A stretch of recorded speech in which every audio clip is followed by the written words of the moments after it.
So the Sinnoh Cup is coming out January 10th, freeing us from the shackles of the Master League, and here we have the Sinnoh Cup Simplified. This video is part 2 of a 2-part series. Part 1 covers the core meta, so the guys in the yellow here, the base of the meta that you probably need to understand to do well in the Sinnoh Cup. This here is going to be part 2, focusing on the core breakers and spice, so all the gray stuff here on the other side. And I do want to mention that these aren't the only spice picks, and this graphic doesn't contain the only Pokemon that are going to work out well in the Sinnoh Cup. There are other options that can do well too, but I feel like the ones featured here are going to be the most consistent for the most part. Spicing outside of this, you're getting a little bit too spicy for the Swagman, but that doesn't mean that it's necessarily bad. Also, if you want to ogle this graphic without screenshotting it, link in the description to that. And then within the next couple days, there will be an article out on GamePress covering all this information in a text-based format and more. So stay tuned for that as well. So starting out, we have the Anti-Gast, Anti-Bass group, which features Gallade and Gliscor. These two are arguably the best core breakers when it comes to the fighting type group as a whole, and then like the Bastiodon group as a whole, aside from like Empoleon versus Gliscor there. They're just good at breaking up that core. And then they're also good against the good stuff, and then they're also good against the wild cards as well, circumstances depending and matchup depending. So I think they could be like these interesting kind of glassy Pokemon that can just kind of come in and put in a lot of work in a way that your opponent might not appreciate.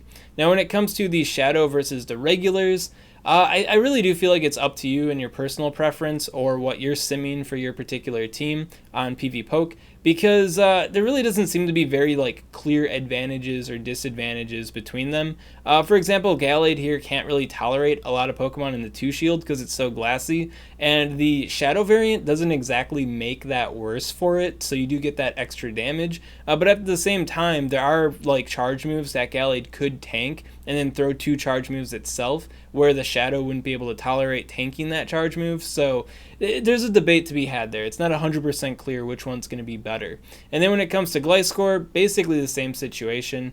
You're doing more damage, but you're fainting faster, or you're staying in longer and you can threaten more often with the Earthquake, you know? So a little bit of a debate. And then when it comes to Gliscor, there is also a debate on the fast move. I'm personally in favor of Wing Attack because you can chunk things down that way, fast move farm stuff, which is nice for getting a big energy lead and threatening with Earthquake and all sorts of stuff. And then the Night Slash boost also pairs really well with Wing Attack as well, because boosting the Fury Cutter damage doesn't typically actually boost its damage, so Wing Attack just feels better.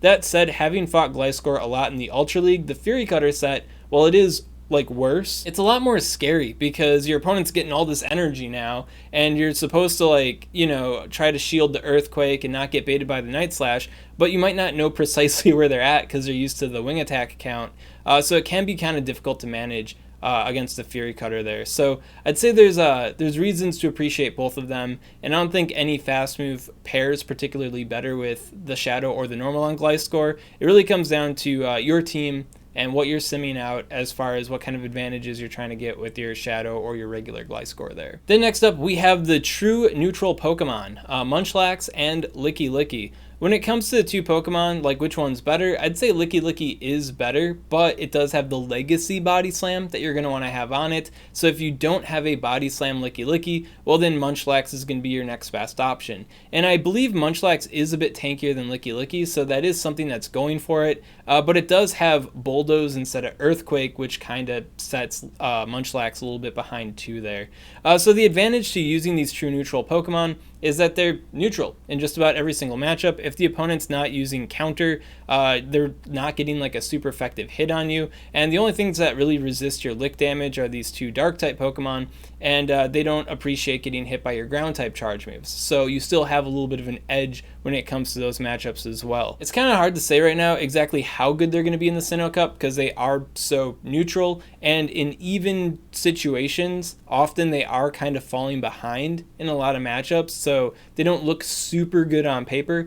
But because they got that lick, they could lick things down, get an energy lead. You know, they got Bulldoze and Earthquake for the tank Pokemon. So I think that they do have a lot of play in the Sinnoh Cup, probably mostly in the back or as like a safe swap option. Then next up we have Prinplup. Prinplup's kind of interesting because it's a debuffer, right? It's got Bubble, which isn't super good, but it's not bad.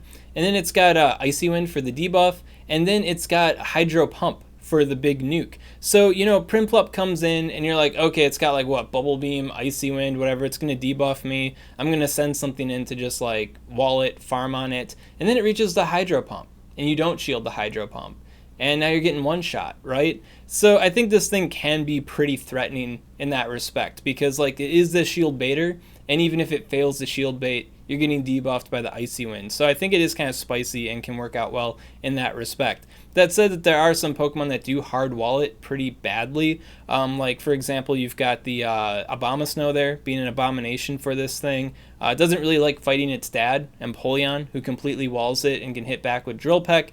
So it does have its limitations, of course. So spicy, kind of meme Pokemon. But I could definitely see people using it in this cup and using it to good effect. Then next up, we've got everyone's favorite aspect of this cup, the Razor Leafers. Yeah, paired with Bastiodon.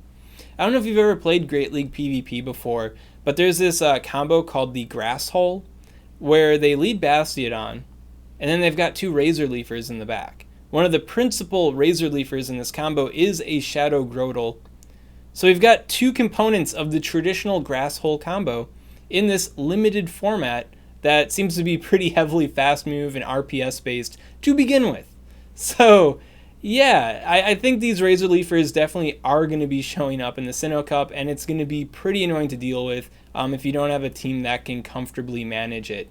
I don't think that the Grass Hole team is going to be the most like dominant team in the Sinnoh Cup, especially as the meta develops, because there is so many ways to play around like Bastiodon double grass cores. But if you're not prepared for it, then it is something that will be catching you often, and it will suck every time you lose to it. The reason why Grotle is preferred is because it's a bit tankier than the Torterra, and it's got access to Body Slam for good neutral damage to pair with the Razor Leafs to bait shields or close out fights. It just comes in and just deals a bunch of damage, and there isn't a whole lot you can do about it unless you're like resisting it well, right? So that's Grotle. When it comes to the Torterra, I think Torterra does have some interesting potential in this cup too. Despite the sub-ground typing, the sub-ground type does invite some more neutral hits and double super effective ice hits on it, which is a bit problematic. But with the ground sub-typing, you do have a resistance to the smackdown damage coming from the Bastiodon.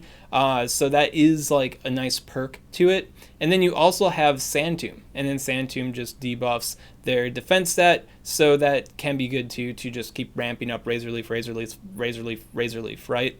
When it comes to the secondary charge move on the Torterra, you don't need to have Frenzy Plant either, which is kind of nice, right?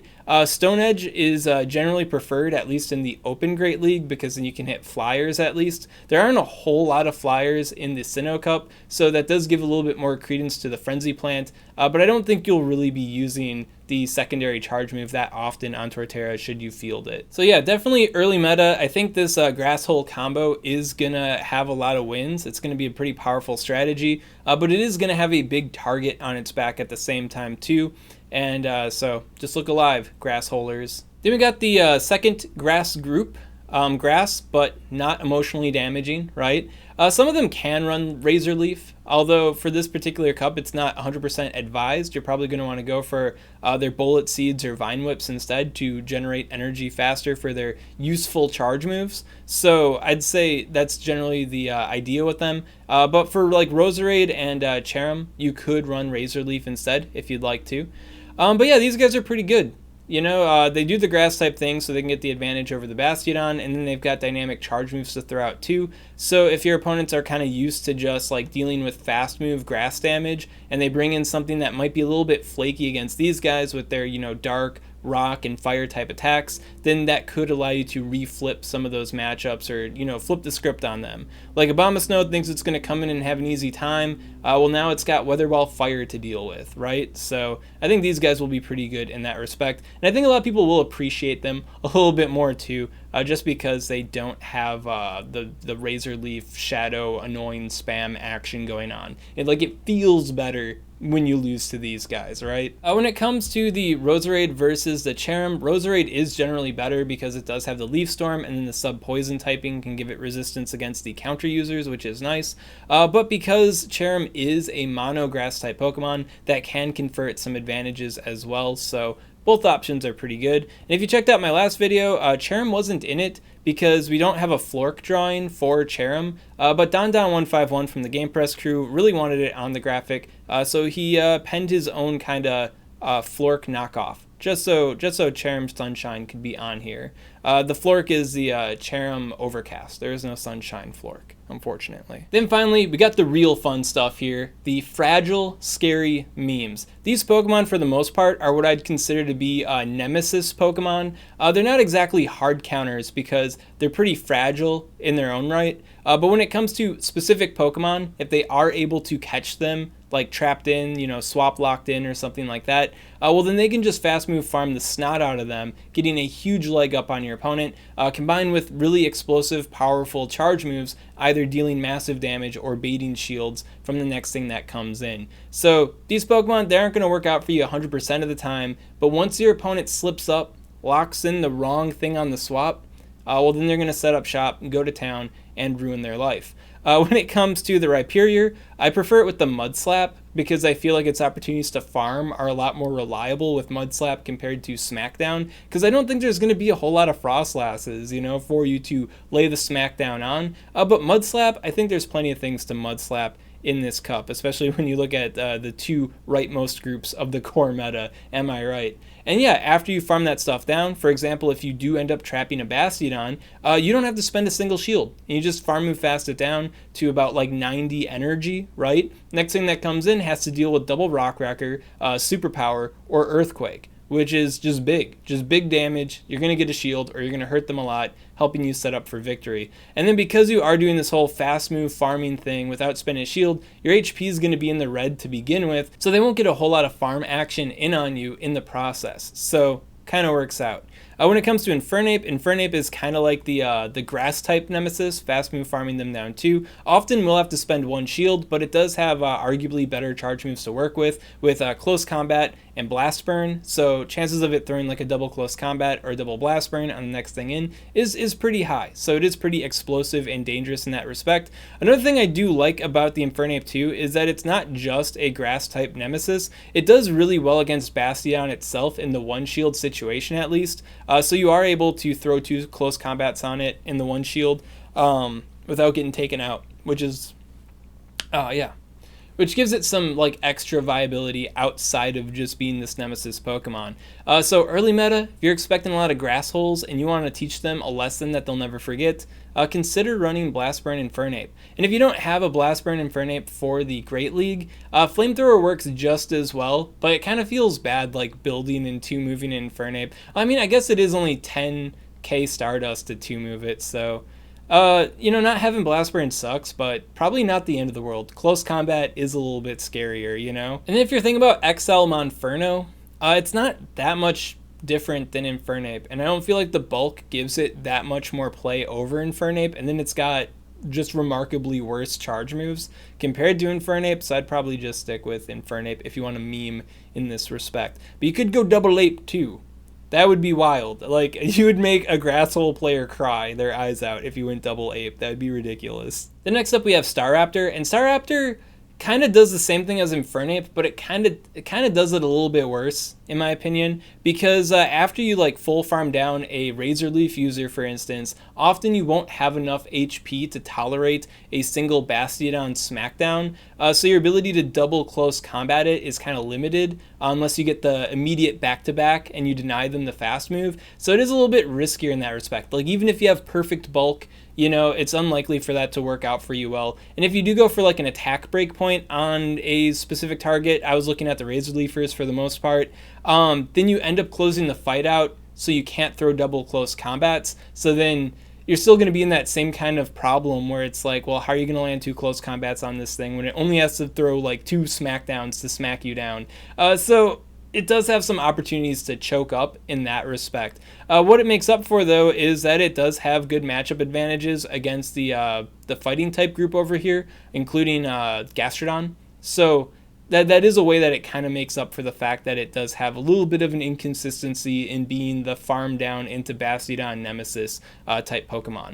And when it comes to the Shadow versus the regular, in this instance, I prefer the regular because for you to get all that farm action in to get to the double Brave Bird or the double close combat, you need to deal like a little bit less damage to do that consistently. That said, if you don't have a good IV Staraptor and you really want to use Staraptor and you got a good Shadow IV Staraptor, then why not try it out? You know, why not meme?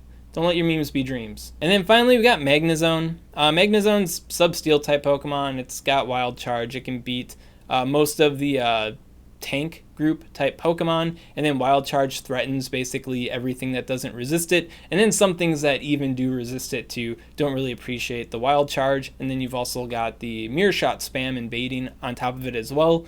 I just feel like a lot of cups Magnezone looks really good, you know, on paper, but it does end up being like kind of like that fragile, scary meme type Pokemon. And while it does have some pretty nice, consistent advantages in the Sinnoh Cup, I feel like it is still going to be relegated to this fragile, scary meme type corner. It doesn't function like the other three because it doesn't do the full fast down, but it is still fragile and scary and kind of a meme. Now there are other spicy core breaker type Pokemon that could work out in this cup too. A lot of people like to talk about Bonsly. Problem I have with Bonsly is that the entire Tank Buster group is super effective against it, so I feel like Bonsly is going to choke up more often than it's going to slay, so I'm a little bit nervous about that. But if you already have like a level 50, 51 Bonsly built already, then this is probably its time to shine, right? So why not try it out? Same thing with Pachirisu. Pachirisu does like win a lot of neutral matchups, so it is kind of like that true neutral Pokemon kind of feel, which is why it's like rated so highly on PvPoke. But the thing is that it does once again choke up against stuff that dominate it, and because this is kind of like a hard rock paper scissors meta, like sure you won the neutral matchup, but now you gotta deal with like Gastrodon or the Razor Leafers. And that's not good for Pachirisu, right? Pachirisu can't even touch them. So I feel like that's kind of a big problem that Pachirisu has. But once again, if you already have like the level 50, 51 Pachirisu, why not whip it out? You know, it's Sinnoh Cup. It's time to shine a little bit more. Why not? Why not bring in Pachirisu, right? Garchomp also has some interesting potential here. When it comes to my Sinnoh Cup teams video, I am going to talk about the Cynthia core, if you will, and how that can work out if you want to have some fun with the Cynthia core. And I think Mamoswine can work out pretty well in this cup too. It's just that like in the Master League, it's really fragile, so it can't really tolerate any charge moves from anything. But if it does get that like advantage, like an energy lead or a shield advantage, sort of like Frostlass, then it can be really scary, and then arguably scarier than Frostlass because it does have Bulldoze for the ground type damage. So Mamoswine, also something to maybe consider. So that's all I gotta say for the core breakers and spice picks that I've identified for the Sinnoh Cup. Are there any interesting spicy Pokemon I missed? You know, comment below. Let me know what spice you're bringing to the Sinnoh Cup. If you got any questions on this content, of course, comment below. Let me know what's up, and I'll be happy to help you out. And if you enjoyed this kind of content, you want to see more like it, well, make sure to subscribe to SwagTips. I'd also like to give a special shout out to these Patreon supporters. If you want to support Swagman on Patreon, link in the description. Same idea when it comes to the bird here. What's your name, bird? Dude, I know this one. Staraptor. Okay.